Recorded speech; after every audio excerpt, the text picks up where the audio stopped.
What up, everybody? Welcome back to another episode of the Nerd Gem Report. I'm your host, Pablo, and joining me, as always, is Mr. Brian Schultz. Superman, Batman, Wonder Woman, the pillars of this DCU. And Supergirl, right? We don't know where that came from, but we sort of get what he meant about it. You know, this is a movie that's going to be coming out, Supergirl, so they're the pillars. I get it. It's funny how after this latest trailer, speaking of tickets, let's talk about tickets, though. Superman ticket sales have been phenomenal. Brian, I woke up on the 12th.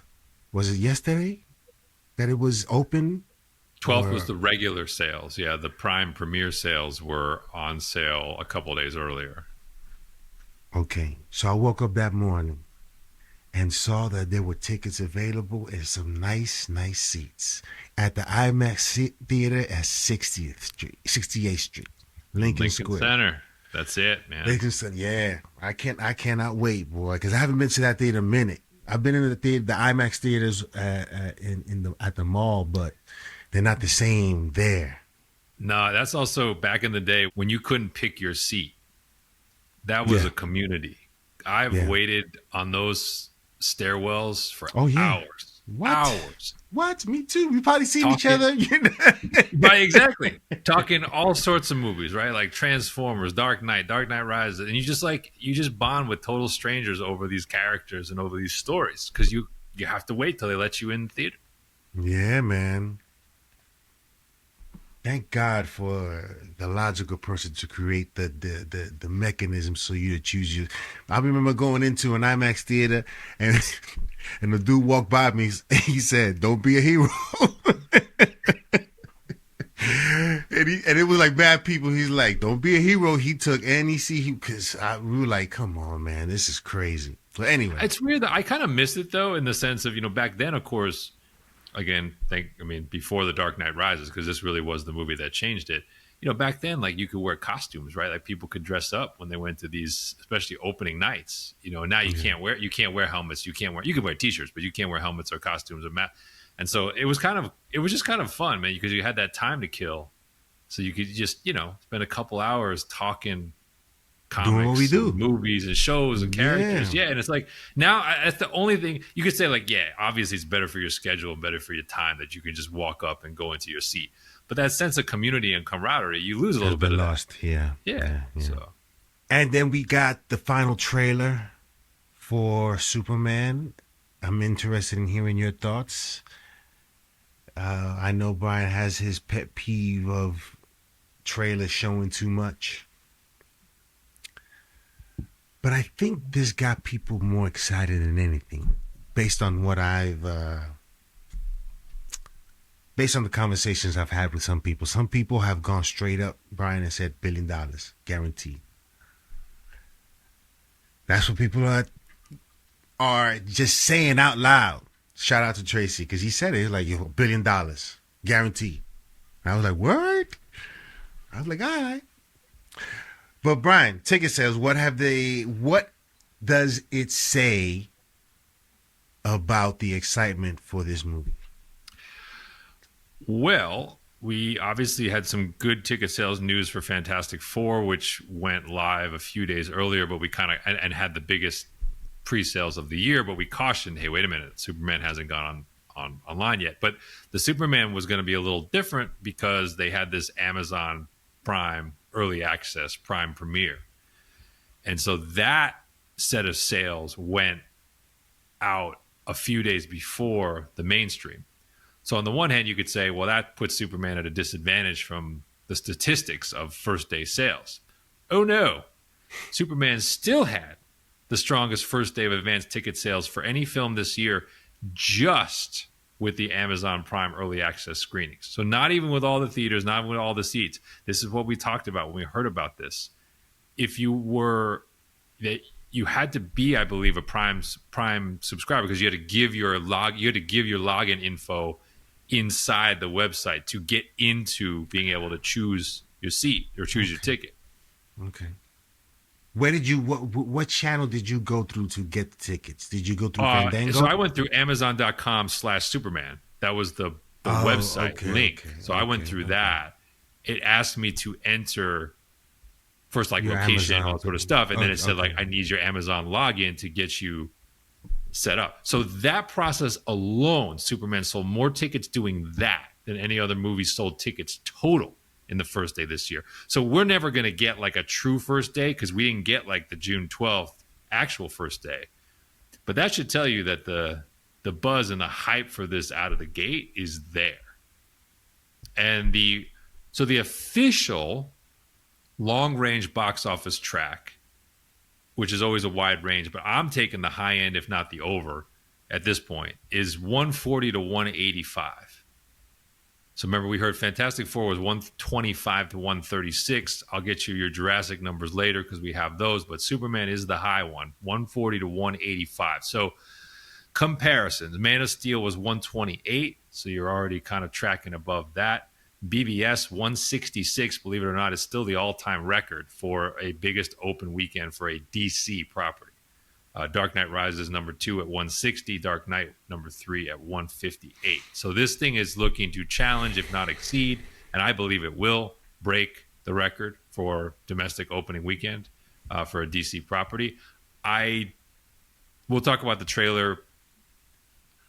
There's some like real debate, I think, around what they put in the trailer and how it looked, but it did its job. It increased the hype.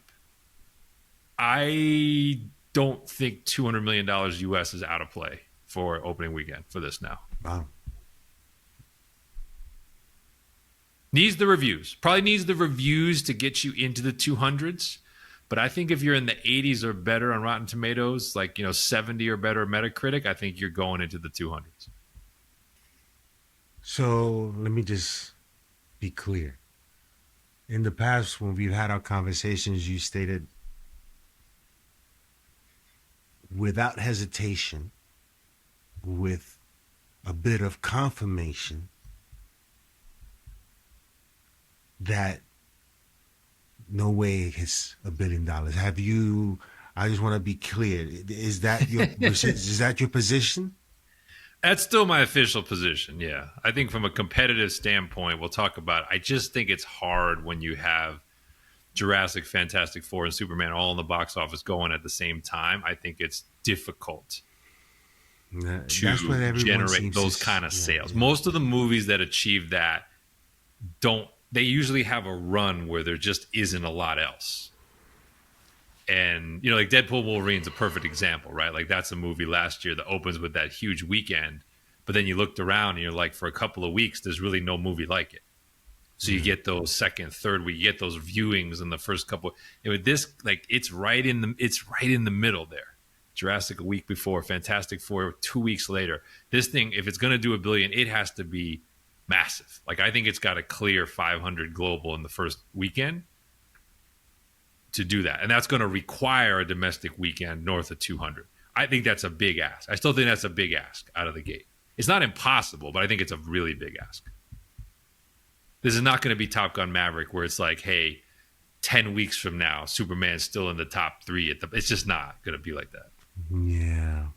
I believe that the week of the Fantastic Four coming out, I think the Superman numbers won't drop off as significant as it would the third week. I think there's going to be some at least flat or a little bit, not so much of a decrease in that third week of the Fantastic Four. You're not wrong. I mean, the simplistic math I'm using is if you can get to 500 million the first weekend, 50%, and it's good, right? So then you say good drop off from there will be 50%. 250 the second week. Now you got 750 in the bank before Fantastic Four shows up. Now you can get to $1 billion because you only need 250 total over the next however many weeks. That's the formula. If this thing is more, let's say it's US Open is 150 and the global is 300. Well, now if it drops 50%, that second weekend is only 150. So now you're at 450. And that's kind of in my head been like, okay, if you're at 450 to 500, that through 2 weeks, now you're looking at 700, 750. So you can see how that opening weekend is kind of everything. Like you have to hit it. And the biggest question has just been 1 week after the dinosaurs, can you do it? Like, can you force enough people to either see both movies opening weekend or have enough people say, you know what? I like my dinosaurs. I'll wait on that one. I got to see Superman. I think these movies are good introductions to those kids into more less goofy sort of, not Adam and not Sonic 3 is, to like my son wants to see Superman. He hasn't seen a live action. He's seen just cartoon stuff and Sonic, well, Sonic, Minecraft. He's seen those type of movies, but Superman, something like Superman, he's never, so Superman and is he wants the to most, see it. Yeah, I look, I've been saying this throughout, and I Superman is it is everything they've shown you, from the color palette to the James Gunn styling. This is of the giant tentpole movies post Lilo and Stitch, right? So let's take Lilo and Stitch out, because that was obviously that was aimed like for kids. Yeah. Superman is the most family friendly option. It is. Like, watch the trailers. Like, I'm not saying kids of a certain age can't enjoy Jurassic Park. They can't, but little kids are going to be terrified. They always have been. Little kids are going to be really terrified of those dinosaurs, right? So there's a piece of that audience where you're like, yeah, I got to wait a couple years, right? I have argued, even though Fantastic Four has the robot and has the thing and has sort of a playfulness to it, if you watch the trailer and you pay attention to the subject matter, that is not aimed at little kids. Like, it's not. Like, Sue being pregnant and like the surfer announcing the end of the world is not aimed at little kids. Yeah, man. It isn't. Especially in the times that we living in now. It's not. Whereas, like, I know we could talk about like all the stuff you can quibble a little bit with Superman, but the bright colors, all these dudes in costumes doing kind of fantastical stuff, right? It's not bloody stuff except for that one shot of him in the snow. It's like, you're seeing them use cool powers and they're flying around. Who's that guy flying around? Who's that girl flying around? If you don't know Hawkgirl, whatever. It just plays to like it's officially PG-13, but to me the trailer plays more PG. I think there's more parents that'd be more apt to get their 6-year-old and say, I can do this. Yeah. I do. So I really think that's what they wanted. Mm-hmm. I think that's the course correction from Zach's universe, which was very adult.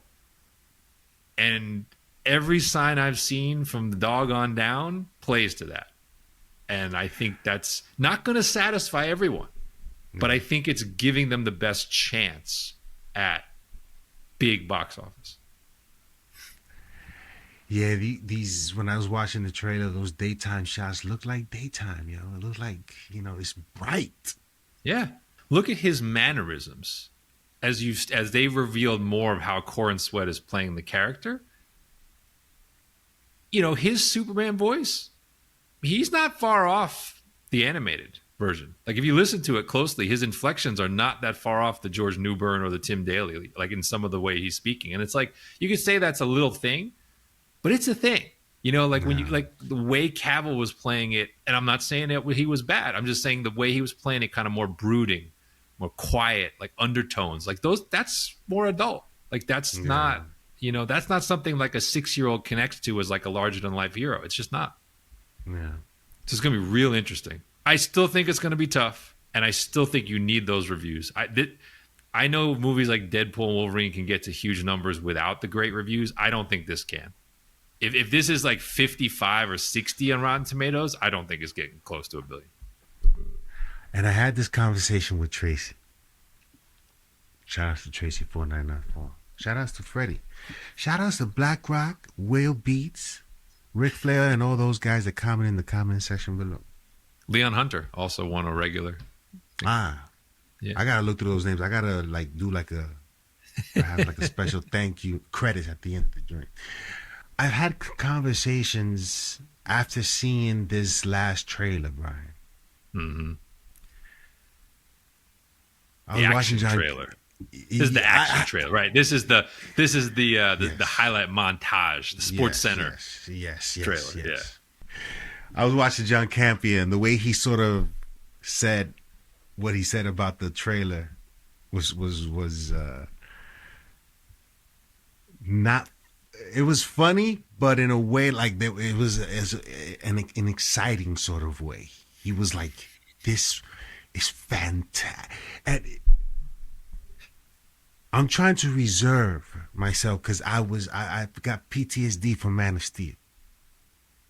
You know what I'm saying? In terms Which, of by my the way, John excitement. Campea maintains is like the most underrated superhero movie of all time. I'm just saying for what it's worth, for the context.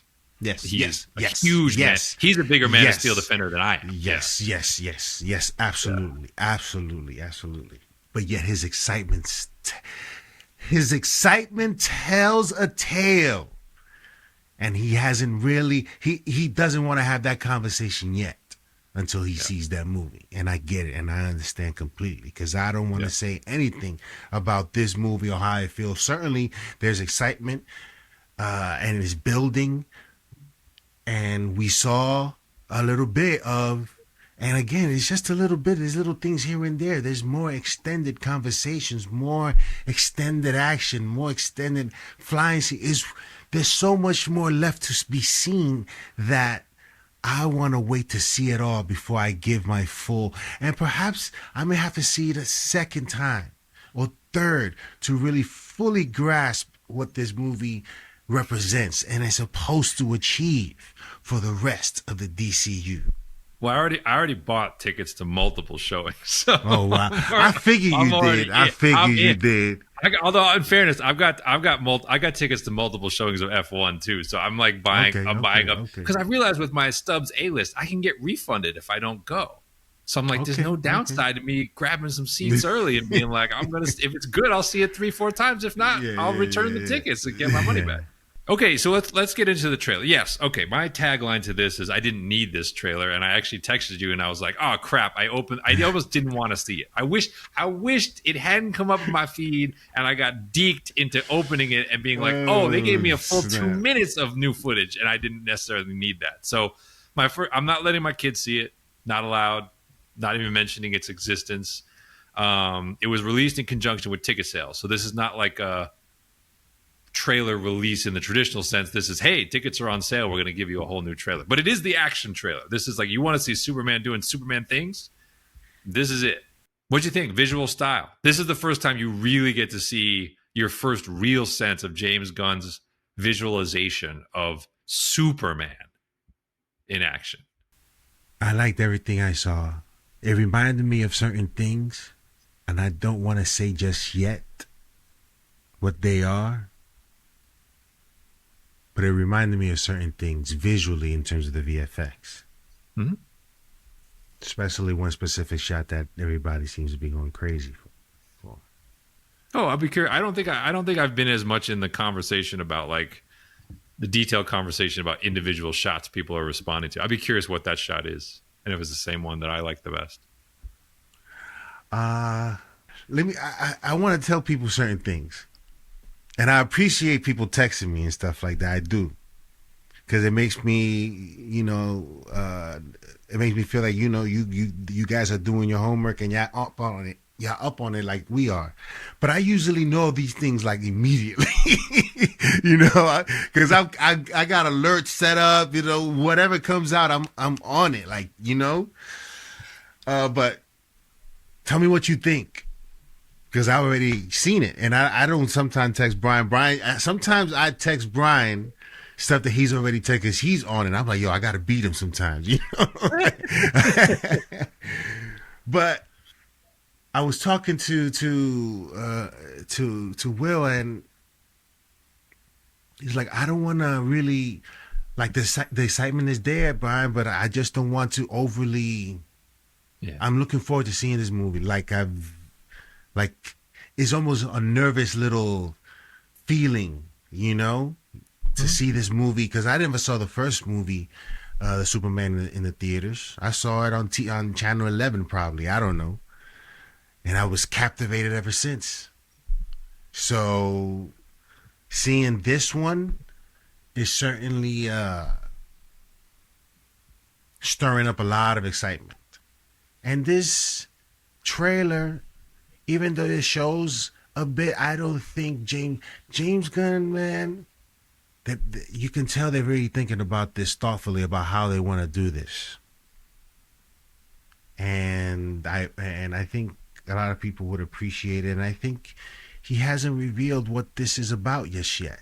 You know, he's just showing you bits and he's showing you, you know, what you would expect. Lex Luthor hates Superman, right? Oh yeah, he's going back to his fortress of solitude. Similar things that you've seen before. He's showing you Superman flying, yeah, but you haven't seen it all. You don't know the story yet. So I'm excited to see it. I'll speak my mind after I see it. My number one comment about the visual style that I felt, well, I got a couple, but my number one thing that I found interesting as I've rewatched it several times, and I'd be curious if others are having the same sensory experience. There is a lot of in the action what I would call three-dimensional action being shown in two dimensions. And what I mean by that is I was trying to think of like other set pieces involving Superman, all the way dating back to the Donner version through Brandon Routh through Henry Cavill. And I think that a lot of what we've seen historically feels more two-dimensional, meaning it's like the camera's set. Superman is engaged with his opposition or his challenge, and you're kind of seeing it play out like in sort of like right in front of you, like dead center. Zach introduced the idea of a lot of handheld. So if you look at that, there's a little more shaky cam. That was his sort of change from both the Singer and the Donner version. But the Gunn version to me feels very rounded. It often feels like you're standing at like an angle and Superman is like flowing in and out of the screen. And like the center point is not like necessarily what he's doing. It's almost like you're fixed at like a point in space and then everything is happening. It is a unique feeling. Like when he pops up and punches the guy and you feel without a 3D glasses, you're feeling that perspective of like background to foreground. I was like, I don't know if this is gonna like we're gonna walk out of the theater feeling like this was it, but I applaud the swing because he did find a visualization of this that I have not seen before, and I felt like I saw it in that shot, in the kaiju shot. I think you really see it with the drones around him flying at the end.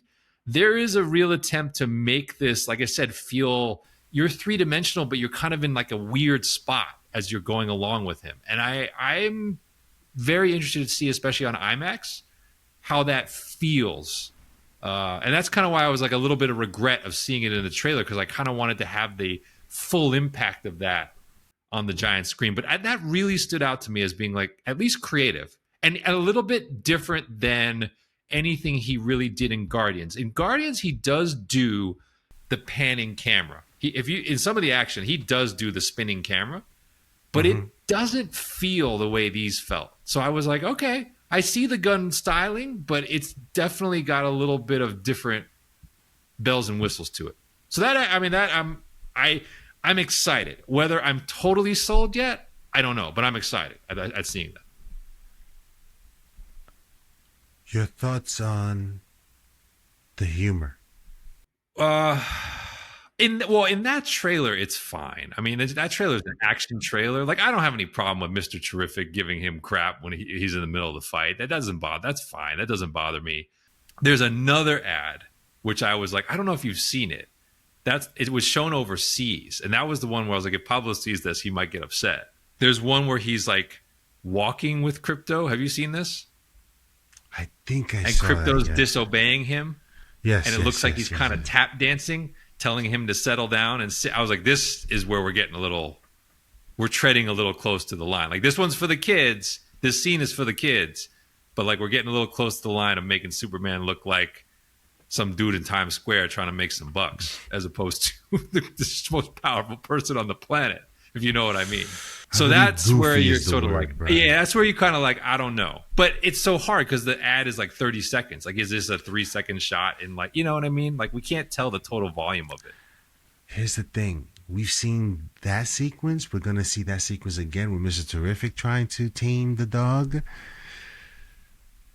The dog is in the funny, action a lot, right? Because the Yes. dog is, now we know the dog is in the Fortress fight and in the Metropolis fight. It's funny how people are having these conversations about the humor, about those little moments where you're supposed to laugh. You don't. Because it's like, it's not funny.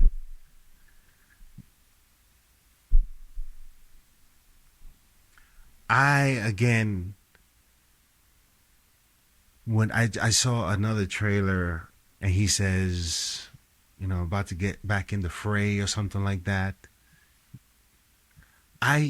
He's trying to make Superman not so like, this, I'm Superman, yo. This is easy to me. I take the bumps and bruises, but at the end of the day, he enjoys doing it. He wants to do it. He feel like he needs to do it because he can do it. Yeah. We'll see. Again, I don't want to say, there's certain things. There's one thing for sure. And there's a concern that we've had from the beginning and has gotten even more intense even now. Yep. I would say, so the contrast to that before we leave the positives and the strengths, I like Corn Sweat. I mean, yes. I think Corn Sweat as Superman, the Superman voice, the Superman affect, he looks the part, he sounds the part. I'm sold on him.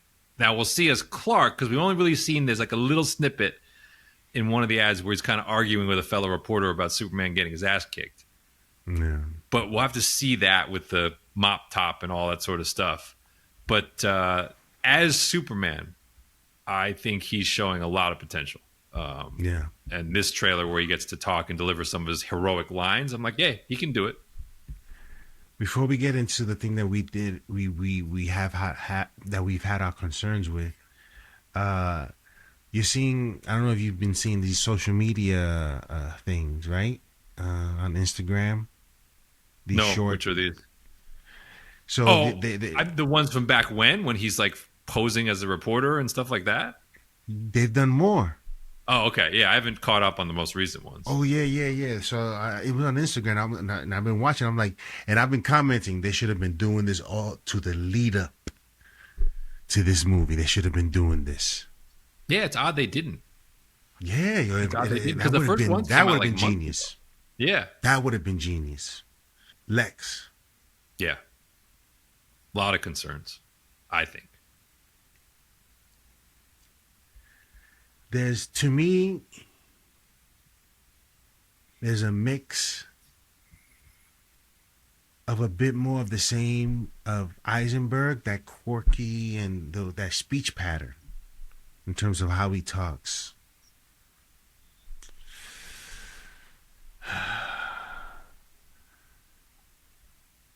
Again, I want to reserve judgment, but I've always have had concerns about Nicholas Hoult as Lex Luthor. He looks, the first trailer, Brian, there were certain things that we saw in terms of his facial expressions in certain parts. I don't know how intense or psychotic he's going to play this character in terms of when he loses it. How often does it happen? How he has these, again, we haven't seen the entirety of the thing yet, but what I've seen so far, I'm still concerned about his performance as Lex Luthor. I'm being a little careful because I realize the point of this trailer is action and simplicity. That is the point of the trailer. But the trailer makes him pretty one note as a villain. Like, if you listen to what he says, there's no depth, there's no machinations. It's just, I hate you, I'm going to kill you, I'm going to kill everyone you care about. And he gets really mad and frustrated when he can't do that. That is not a great formula for a great Lex. That's Mayor Humdiggerish. That's what that is. But, people can argue in the trailer. He's displaying a very simplistic villainy. Like, I will destroy you. I'll destroy like everyone you care about. There's no bait and switch. There's no, I mean, even Eisenberg, as bad as that performance was, there was a bait and switch, right? When he's trying to get Batman and Superman pitted against each other, even he's double timing them, and then the Senator, like, there's a little bit of deception. This is like, where's the deception in this? This is like, I hate you to your face. I am going to bring you, you know. I'm jealous, pretty much. Yeah, and I get that is underneath, but underneath is the key word. Lex has always been, he's always been schemes guy.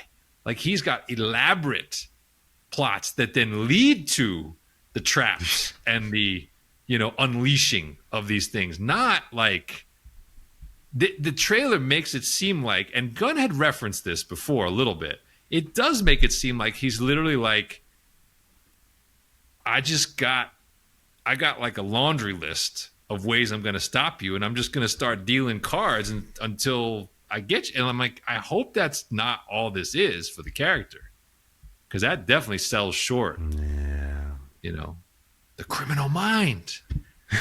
So, yeah, that's why that when he mentioned that Gene Hackman was an inspiration, I was like, man. I was like, but I don't see. But see, I don't see or hear Hackman in this. I got to be honest. Like, and not again, yet, like, at least. But I got to see the entirety of it. As hammy as he was, Hackman did have a plan, right? A deception. Yeah. Like, he did have that. Yes. And like this is like a full frontal assault over and over again with like, hey, I'll try the dragon this time. Hey, I'll try Ultraman. Hey, I'll try lots of metahumans. Like, I'm not saying that won't be somewhat entertaining to watch, but that'll get old, man. Like, you need situations. You need dimension to make this work. I'm very concerned. And I still don't like the voice. I still don't like it. I don't like his screaming voice. I don't like the regular voice. I'm just not convinced. You know who would have been a dope Lex Luthor, yo? Billy Zane. Interesting. Billy you don't Zane think that voice would have been a concern, though, too? His voice? I know why I've he's seen him bald, so he can look that. But he's suave. Like, think of him in Titanic. That type of yes. So he can portray that charismatic person and that evil person. You know, he can turn it on and be charming as well. So I think he would have been a perfect Lex Luthor. I was actually going to say, and maybe it's too on the nose, I was going to say Anthony Starr, Homelander. I think he has the look. I think if you ever watch Banshee, he basically has a shaved head. And I just think the facial tics and I don't know. I think that he has the eyes. I think it could. I think it could. I like that. But one more, because I was saying it before this whole conversation even started about Superman and Superman Legacy or whatever. The guy from Lovecraft Country, the oh yeah, you are a big fan of his, and I'm going to forget his name. He's a Scandinavian guy too, if I remember right. Yes, Jordan Patrick Smith. Oh, maybe he's not Scandinavian then. I thought he was for some reason. I don't know why that was stuck in my head. But okay. Yeah, he would have been perfect. But here we are, pretty much a month away, right? And there's a lot of excitement. Also, there's concern because Lex Luthor for us is a very you can't ignore those things. No, it's a governor on the movie. If he's that one note and that's the portrayal, like as we said, the movie's capped at 4.5 stars at best, in my opinion. Yeah. Gunn. Talking.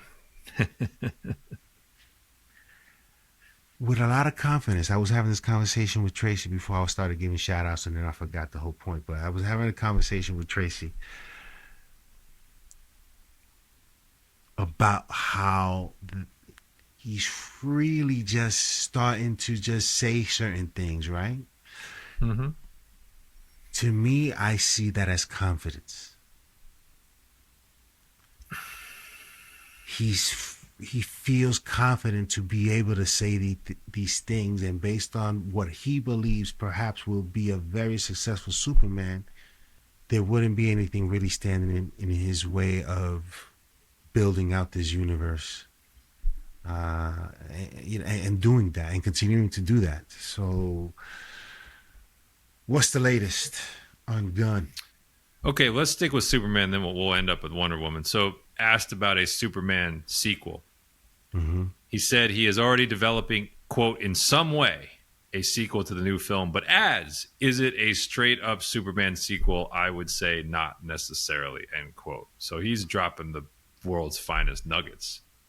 Oh yeah, definitely. He's doing one fighting Brian. Although I'd say I'm a little surprised they didn't do a Superman 2 and then do World's Finest, but I think that maybe, see, that's Zaslav to me again. It's the same reason. Honestly, it may be from a different place, but it's the same rationale as to how BVS happened in the first place. Remember, I mean, whatever we want to say about that movie, Zach's original plan was not to do that. I mean, it sounded like he wanted to do Man of Steel 2, and the studio saw Man of Steel, the box office didn't stick, right? It opened strong and didn't stick, and they panicked. Marvel was doing its thing, and they were like, we need to throw Batman in here. And then that didn't work out for them. But so this does feel a little bit like, if it is World's Finest, that's David Zaslav saying, you got to get DCU Batman on the board. So anyway, that seems, he's not saying it's that, but he's definitely hinting it's not Superman 2. You all right with that? If per our prior discussion, if they go right from this movie to World's Finest, are you okay with that? Yeah. Okay. I'll be like, it's not a. I know we're repeating the same sort of path towards the Justice League, but I think how he went about it was just all wrong, I think. I rewatched. It's funny, after our last show, I rewatched World's Finest just to like see it again, start to finish, the animated one. If it's anything like that, there's not going to be a lot of commonality with BVS. There's not. Yeah. I'm not worried about it. Like, if he truly does focus on the relationship of Bruce, Clark, and Lois, he'll be fine. And he doesn't, because he's definitely not going to restage the Dark Knight Returns fight that Zack stuck in there. He's not going to do that. We know he's not going to do that. Yeah. What he is going to do is more we know we're on the same side. We know there's this thing that will make us work together. And then, of course, they will not work that well together before they work better together. That's what he will almost certainly do. Because at the end of the day, you're building a friendship that has to be earned on both sides in a way. Yeah. And to see and to see that develop, that's So I think there's a lane here where you actually can do this, and it's not everyone's like, "Hey, didn't we just do this with BVS?" I do. I am a little disappointed though that they are. If they do it, it does feel a little rushed. I would rather see a pure Superman sequel, but listen, I get it. You know, that's what I'm saying. Like I get it. Batman is Batman. And he don't stand over here. But money is money too. You know what I'm saying? That's what I'm saying. Right now, there's no Batman on the field. That's not acceptable. And you already see, I'm pretty sure frustration is a word that gets tossed around a lot. Speaking of, segue. Perfect segue. James Gunn asked again about Batman Part 2 with Matt Reeves, which he did say Matt Reeves is still doing as of now. Mm-hmm. So then he says, but okay. This quote, I think, it made me laugh, because it was like, what Matt's doing is still really important, despite all stories to the contrary. We're supposed to see that script shortly, and I can't wait, end quote. First off, still really important. No, you That's still what's matter. You do. It still yeah. matters. That feels a little backhanded, just slightly, just like 5%. Like, no, you're still important. It still matters because you made 700 mil and the potential to make a bill is right there, and we need to take advantage of that opportunity. You know what I'm saying? But then the company line, we're supposed to see that script shortly, and I can't wait. Come on, man. Like, this is like a drinking game. Like having James Gunn or some WB executive say that the script is almost done and we're about to see it. I've already decided when I don't typically do this. I'm typically like an experienced guy when I go to the movies. But when this movie comes out, this script better be the best script that's ever been written. The way this has been promised to us and never materialized, and like they make it seem like he's got like one page to go and then he never finishes that page, which I don't buy it. I think there's more to the story, but it still sounds like we're in the same place. You think that there's a lot of exec interference and there's been a lot of back and forth possibly, and that is what has caused this delay? Yes. I think there has been an ongoing creative debate about what can go into the Reeves verse versus what can go into the Gunn verse. And the reality is the DCU gets precedence over the Elseworlds. It does. I don't even need to explain why. And so I just have always had this feeling that Matt Reeves had this vision before James Gunn came along. And as James Gunn has now gone down the rabbit hole of writing Batman, introducing his Batman, I have always just felt like it's not so much that they don't like each other. That's not what I see. What I see is from the library. James Gunn is like, I really want that. And Matt Reeves is like, but that's a part of my story. And James Gunn's like, new sheriff in town. I get first dibs on that. You rewrite. You think it's about Mr. Freeze? It well could be. Because that would be a problem for me. I'd rather see Matt Reeves, Mr. Freeze. Certainly. He's a more dramatic character. He's not a Gunn-style character to me. Yes, but James Gunn, I would see him wanting to do something like this because it's different and he wants to be the one to do it because... And he doesn't want there to be a comparison because we've already seen, this dude is what, 2 for 2? Yeah. Imagine what a Mr. Freeze would be. Matt Reeves being cool with Bruce Timm and them, knowing what they already did, that they got what was it? They got a daytime Emmy for Heart of Ice. You know they're going to do something dope with that. Yeah. Wow. I think it's a tussle. I do. So I think there's that stuff. That's what I think has been going on is that it's a shared library, but there's certain things you just can't have two of. And I think it's influencing. But I also think, in fairness to this discussion, I also think the DCU side of that has been fluid. Like, just the way Brave and the Bold has stalled, and now we're hearing World's Finest being developed, like, it's clear to me that they don't necessarily have a consolidated view of DCU Batman either. Like, which Batman, what age, what time, like, that's still coming together. And so that's, I think, also affecting Reeves, right? Because it's like he's trying to write or rewrite or like figure out the lane. And if the DCU side is changing like which characters they want or changing which direction they want, that could also create tension and delays. And I do think that's a part of it. The last bit of news. Wonder Woman. Yes. Okay. James Gunn confirmed Wonder Woman movie being written right now. Also claiming the project is separate from Paradise Island. I'm not buying that in totality, but that's what he's officially saying. And he said Paradise Island is slow moving, but it is moving. What do you think the odds are of Paradise Lost? Was it? That's what it's called? Or Island? I think they're calling it Paradise Island, but I think you're referring to the animated cartoon one was called Paradise Lost. Yeah, the one where they went to Themyscira. Yeah. Do you think that gets canceled? No. Okay. I still, though, maintain Diana will be in that show in some capacity. That's been my bet all along. even if she's not the main character. I think maybe she's a kid. It's a prequel series, but I think she's in it somewhere. The reason I say not canceled is because look, you can't, you identified 4 characters as your Mount Rushmore, your pillars. You're not going to go around canceling stuff around them. That's kind of how I see it.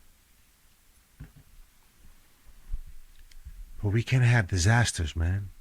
No, I agree. Listen, there's no reason to really doubt HBO, though. If we're being fair. Like, I know Peacemaker's not for us, but it's like, Peacemaker's been fine. Creature Commandos was fine. It wasn't epic, but it was fine. Penguin, off the charts. Lanterns, we think, could be off the charts. I'm not worried about HBO right now. Like, Okay. Not yet. If they miss, I'm going to let them miss before I, really criticize. But it does sound like, okay, so the movie's being written right now. That to me tells me the Wonder Woman casting is not that far off. So Adria Arjona, she's probably the betting favorite, I would say, at this point. Yeah, and they've also, the name has popped up, the one that you Alexandra Daddario? Yeah. Also the one that played Ballerina. Anna de Armas. Yeah. Anna de Armas. I think she's too small. I don't. Yeah, that wouldn't be my favorite. She's beautiful, but she's too small. Doesn't have quite the right look, I think. I know what they're seeing. They're seeing the dark hair and the blue eyes, but She would be better more as a Black Widow.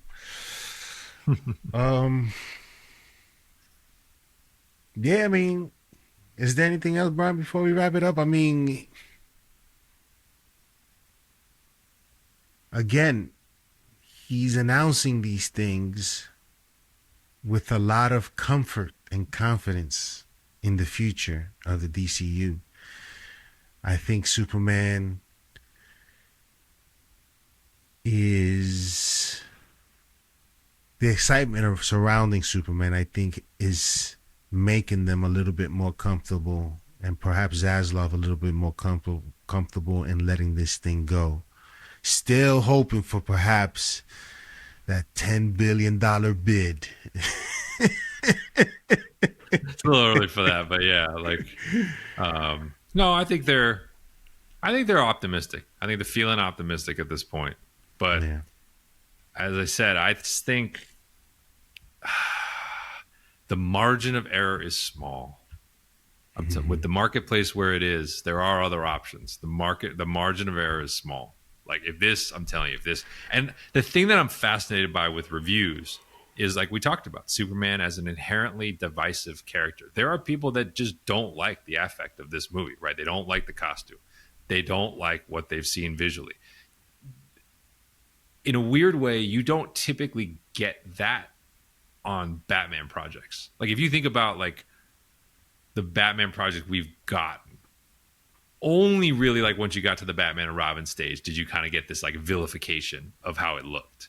But like when the Burton one came out, everyone was with it, right? Everyone was like, wow, that's great. That's Batman. And think about how different that looks than Batman Begins. But then like Batman Begins arrives and everyone is on board with that look and that affect. And it was pretty consensus that people like that.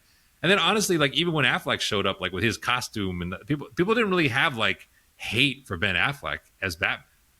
Like that was viewed as one of the stronger pieces of those movies. And then the Batman from the very beginning stamps itself as having this very distinct aesthetic that people were like, well, that's cool. That's dark. That's noir. Right.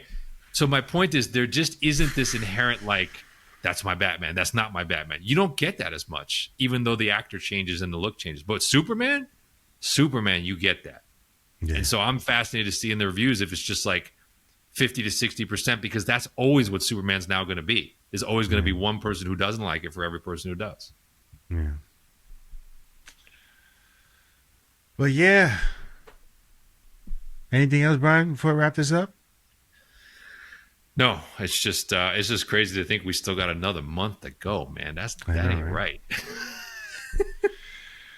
Yeah, but Brian, we will be seeing this before anybody else. We're doing a show that night. Yeah, man. July 8th.